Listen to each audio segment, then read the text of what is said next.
Afternoon. I could tell the energy is kind of low. The carbs haven't kicked in yet. Lunch just barely made it to the stomach. Okay, I'll try to pick it up a little bit by talking about something that I think is both eye-rolling, AI, artificial intelligence, but also AI, holy smokes, we got to deal with this. So I'm going to talk a little bit about just the risks and then some of the things that everyone in this room is either already thinking about or should be thinking about when we talk about how we defend ourselves in this new era of AI. So let's get the presentations up. One thing about AI, and I think something that everyone in this room either has a strong opinion about or haven't really internalized yet, and that's it is an era-defining technology, right? The idea of artificial intelligence changing the way we do things is here and it's now. And we can all, essentially look at it and decide, well, it's probably just technology, just like all the other recent technology that we've had to deal with. It's going to come and go. It's a fad. It's not, right?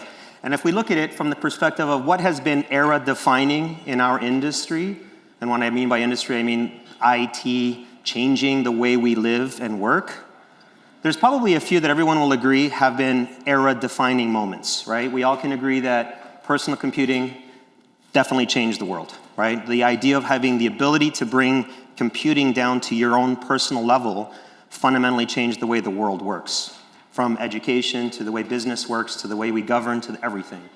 When we look at the internet and the way internet changed everything, I think it's, again, everyone in this room can agree that it is an era-defining moment.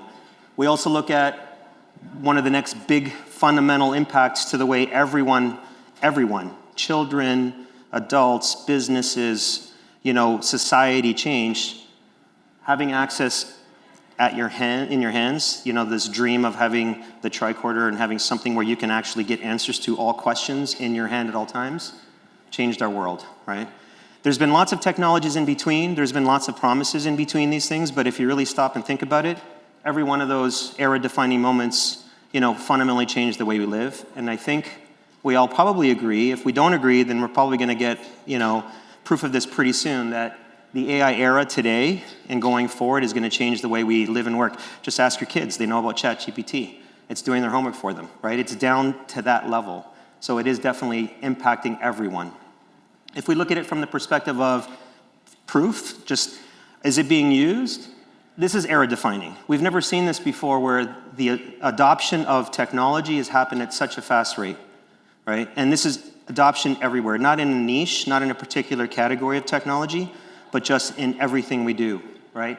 And so in 7 years, we're going to be, I think it's actually faster than that. We're seeing 250 million users last year. That's just who's using ChatGPT, right?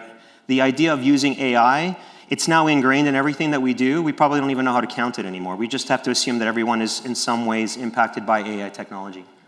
When we look at it from the perspective of what's possible, and this is what's really interesting, and if you take a positive perspective on what artificial intelligence is doing to us and the way we live, this is the ultimate path we're seeing. We're seeing it today being used as natural language, which is the killer app. That's the thing that everyone is truly getting value out of, and everyone understands artificial intelligence to be. It's this idea of talking to a computer and getting answers back. But we're going to see it being personalized. We're going to see it scale so that it starts reasoning and using logic. And ultimately, semi-autonomous to autonomous is what's going to happen. And we're going to see that, it's going to be at different pace and different technologies, but the ultimate goal is to have the potential of what artificial intelligence gives us to the extremes where it actually will make decisions and act. Scary, right? Because, up till now, we've been thinking about artificial intelligence as the scary future from the movies.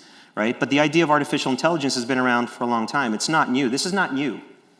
Artificial intelligence, does anyone know when it was coined? The term artificial intelligence? How far back does the term artificial intelligence go? Someone shout it out. Probably 1950s. 56, right?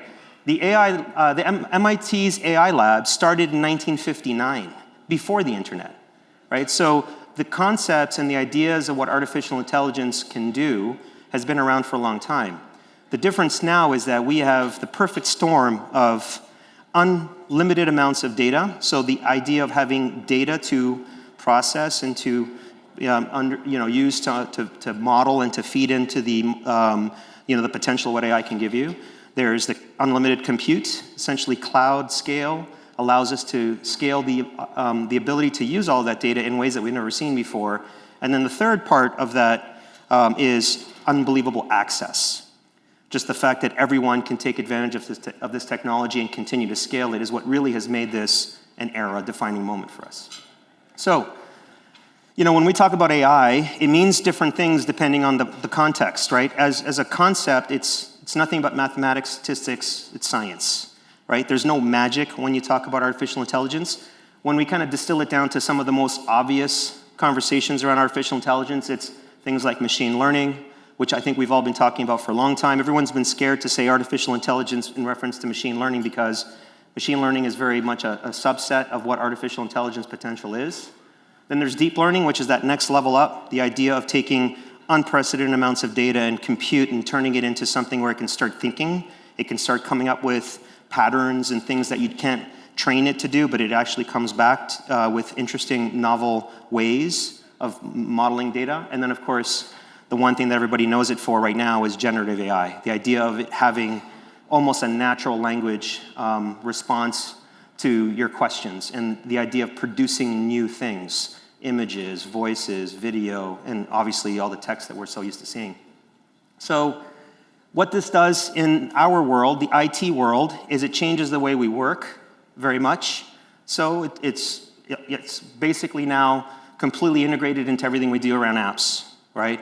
So every app, whether it was built for AI, meaning it's a brand new way of thinking about solving problems, using AI technology at the core, or if it's complementary to what you've already been seeing as value out of applications with the addition of AI, now with AI TM, it's essentially changing the way we work. And you have no way of stopping this. This is not a subset of work. This is now everything we do. AI is ingrained. So there's no way of avoiding it, right? And so if you can't avoid it, you need to understand it so that you can then make good decisions around how you get value out of AI without the risk that it could potentially bring, just like any technology. If you think about it from the perspective of the way employees are using it, this number is low. This was a number from last year. 57% of surveyed employees at many different types of organizations are using Gen AI apps weekly. I would say that probably the majority of employees are using AI-based apps almost daily, right? If you think about it just from the perspective of using, large language model tools like ChatGPT and other similar tools just to help with emails or to write documents or to potentially even produce brand new outcomes, documents in images and other forms of media, it's unprecedented. I've never seen it before at this level. And the amount of apps that are being serviced around this just continue to explode.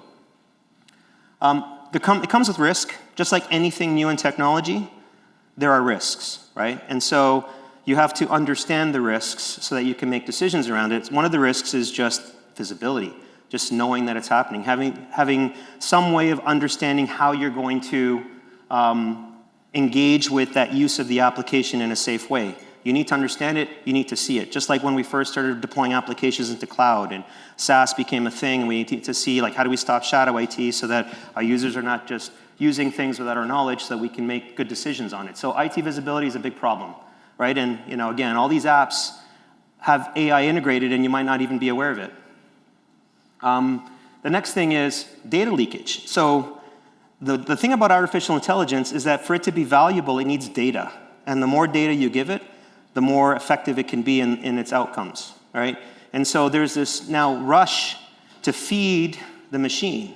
So the idea of not just using a cloud-based application because it adds value, but now having that application have to see everything in your data so that it could give you more value. Example, if you're using something to manage your source code, if you're into software development, whether it's for internal use or it's a product, there are tools now that can actually write code for you, but it needs to understand your code base to do it well. Well, how does it understand your code base without your code?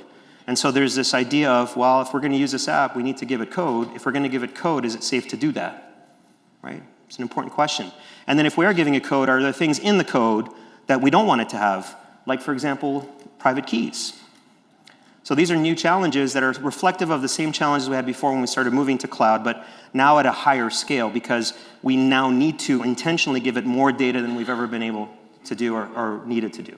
okay? Now, the real risk, and this is where the interesting things are happening, and this is the things that we're starting to see, is what happens when there's malicious use of artificial intelligence-based applications.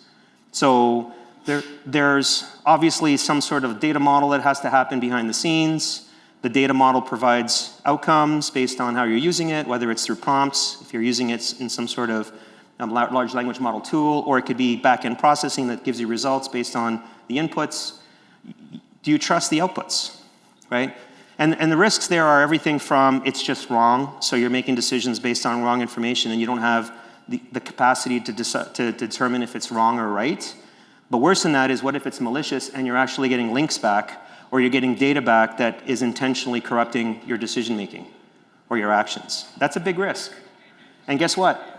The bad actors know this, right? So the bad actors are looking for ways to take advantage of this new paradigm, right? And as we rush to AI-based applications, and as we rush to AI-based business processes, and as we rush to AI-based outcomes, we're also probably rushing to bad decisions if we don't have visibility and we don't have the opportunity to make good decisions based on what we want to allow to happen. If you're interested, there's a QR code. Now, I promise this is not a phishing scam or, we're at a CISO conference, so you're probably not going to want to take a picture of that, but I can tell you, trust relationship here. That is an actual very interesting blog post that we put out from our Unit 42 research team talking about jailbreaks and just, everyone's heard of DeepSeek, right? This amazing, but kind of scary new large language model capability that a company in China has produced. Very interesting. It does really cool things. There's also some risks there. We just kind of took a little bit of a look at it from the perspective of how well does it do with the guardrails? How well does it do with controlling what it gives you access to, and are there ways of tricking it? And it's very easy. There's a lot of ways of tricking not just DeepSeek, but any of these models, right? So this is an interesting article describing some of the attempts that we made to make it give us bad things. When we look at it from a practical point of view, the practical risks associated with AI as a threat, attackers are going to use it to get to more targets, just like they did with automation, just like they did when we moved to internet and when we moved to cloud. The attack surface is much larger. Now with the attack surface being larger and more access to data because of naturally how you use AI, and then the ability for it to automate in novel ways, the risks are there. Moving at fast speed. The hardest thing for us as defenders is time to act, because more often than not, we will know what happened when it's too late. And so having this idea of protecting yourself in a preventative way, meaning you know what the risks are and you put in controls that can prevent those risks from actively exploiting you, that's hard to do, and it's the goal. And now it's getting even harder because they're acting faster. The automation potential with the surgical targeted approach to what AI can give makes it even harder for us to defend. And then, the ability to use AI to generate new novel things. So just like we use it to create, an essay for your grade 9 history homework, AI can be used in novel ways to create new forms of attacks, to identify new weaknesses, and then use that to attack in ways that we've never seen before, making them all look like 0 days, right? And then, of course, the risks are we're going from already a very difficult task of 12 to 24 hours, which I think is still, it's probably faster than that even before AI really gets involved through automation and just the targeted nature of attacks. But you go from, very small amounts of time to respond to minutes, in some cases seconds, in some cases probably not even being able to respond, right? And that's through the attack lifecycle. From things like Gen AI-based tools on the social engineering side, phishing is almost impossible to identify just by looking at misspelled words and suspicious URLs, right? Now you add AI to create incredibly targeted, very meaningful approaches to tricking you into doing things. It's going to be impossible for us to just ask our users to understand that they're clicking on a bad link. And you take it all the way down to even something as simple as I can classify data much more quickly to find only the important things, so I don't have to pull out 2 terabytes of data when I'm exfiltrating. I can just pull out 200 megs, and I got the crown jewels. Right? So it's pretty scary. But like anything new in technology, it's scary because we still don't understand what the full potential is and what the risks are, and we're overwhelmed, right? So when you're overwhelmed, you're only dealing with the things that you have to deal with. You can't deal with the things proactively that you should be dealing with. And so something's got to change. Well, one of the ways to change is to start thinking intentionally about solving these problems. What can I do differently to start solving the problems that are brand new, that I've never seen before, as a consequence of an era-defining moment in our history that AI is creating, right? If we're not thinking that way, then what you're doing is you're reacting and responding when it's too late.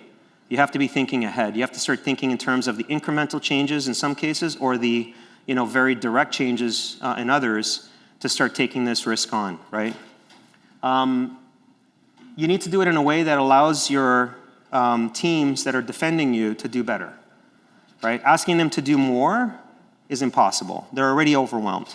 And so you have to start thinking in terms of, how do I take all this information, all these places that I have, risk, network, the endpoint, things in identity, things that you're looking at from attack surfaces in SaaS and other places. How do I bring that all in so I can start making informed decisions and then start automating those things?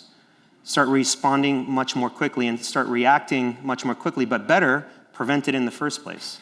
And so it requires you to think about this in a proactive way. You need to start thinking in terms of, I've purchased my technology because it does a really good job at a thing, and I need to do that while also thinking about how does it interact with the bigger picture and the bigger challenge of automating and reacting and responding or preventing from the beginning. So this is not a negotiable thing. You need to start thinking about these things in this, this era of AI-assisted risk, threats, but potential as well, right? Because you don't want to have a policy where you don't take advantage of the full potential of what artificial intelligence is going to give you, especially now that we have true value out of those generative AI tools. How do we get value out of that?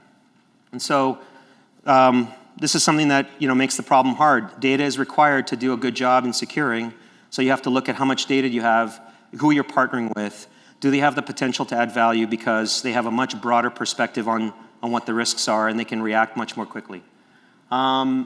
This is an interesting white paper as well, second QR code. I promise you this one is also good. So if you want to take a picture of this and have a look. We have a white paper on the governance side. The first thing is just, how do I from right now, for what's possible right now, how do I protect myself but also allow my community, whether it's users or employees or customers, whoever, to get value out of what AI gives? Well, you got to track and monitor, that's obvious, but you need to do it in a very specific way. You need to understand it from the perspective of what the risks are from an AI point of view. So you need to track and monitor. You need to secure every step. So if you are, for example, leveraging the potential of AI for internal applications, or you're leveraging the potential of AI for business reasons, or it's part of your business, you need to think about AI specifically as a risk in that process, which means you need to look at where my source is. It's a very common thing now to use open source-based AI tools. Everyone familiar with Hugging Face? There's a repository of all these models and all these wonderful tools, but then there's the risk of, just like with regular open source, how do I know those are actually secure? How do I know they don't have problems? How do I know I get value out of using them? So you need to think about those things. And then you need to protect the data. So this idea of just, I'm using this new tool, it wants me to upload all my source code, or it wants to upload all my internal documents. The governance side of how you allow that to happen needs to factor in the unique challenges that AI bring forward because of that, right? Something as simple as just, put some security controls in place so that you can understand the Gen AI specific use case, not just general SaaS, extend it beyond that so you actually are aware of what the Gen AI based capabilities are. You need to protect your sensitive data, just like with regular data leakage concerns. This is now a unique challenge on top of that because, like I said, you need data to get value out of AI often, which means you need to proactively think about what's my policy for the use of that data and how am I going to protect myself from things outside of that policy. And then, of course, protect yourself as best you can from the malicious uses of AI. The really nice, and I don't want to make this all bad. AI is going to create unprecedented capability, right? We're going to do things that we never thought were possible because of the potential of what AI does. One of the obvious things that we're already seeing a great value of it is things like copilots, where you get this additional support for the human factor, where people are overwhelmed. A lot of it could be automated to assist you Start using it so that you get better value out of the knowledge, instant access to insights, things like guided automation so that the steps required to do something could be automated in a way that still has protection.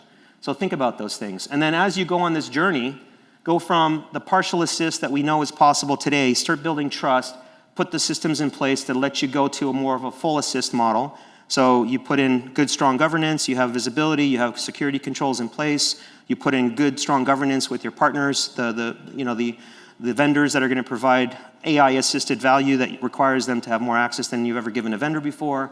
You can get to full assist, and eventually you can get to the full autonomous. And if you're interested, come have a chat with us, and I'm happy to continue the conversation about what we do to help with that. That's me.